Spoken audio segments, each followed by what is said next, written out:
त्यावरून भाजपचे प्रवक्ते नवनाथ बने यांनी माफी मागावी तुम्ही असं म्हटलंय. ते नपुसक लोक आहेत, त्यांना ते स्वतः नपुसक असलेला भास होती. महाराष्ट्राला नपुसक करण्याचं काम सुरूच आहे ना. तर चुकीचं काय आहे? या राज्य हा मर्दांचा महाराष्ट्र होता. छत्रपती शिवाजी महाराजांचा महाराष्ट्र, छत्रपती संभाजीराजांचा महाराष्ट्र, शाहू फुले आंबेडकर आणि बाळासाहेब ठाकरेंचा महाराष्ट्र अनेक सदैव शौर्याची गाथा गायची. पण गेल्या 10 वर्षामध्ये दिल्लीकडून असे प्रयत्न होत आहेत की महाराष्ट्र कमजोर व्हावा, दुर्बल व्हावा आणि शंड व्हावा.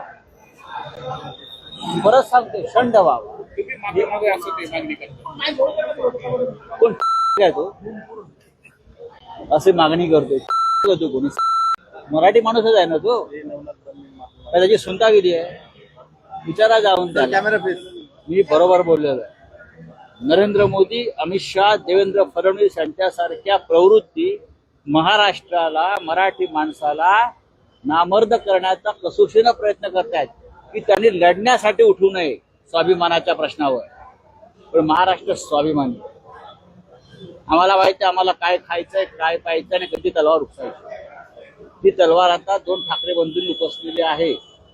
त्याच्यामुळे महाराष्ट्राची मर्दानगी काय आहे ती उसळून बाहेर येईल. हे भाजप विद्यार्थी मला तुम्ही सांगू नका हो. अरे जाऊ द्या, त्यांना माफ करा.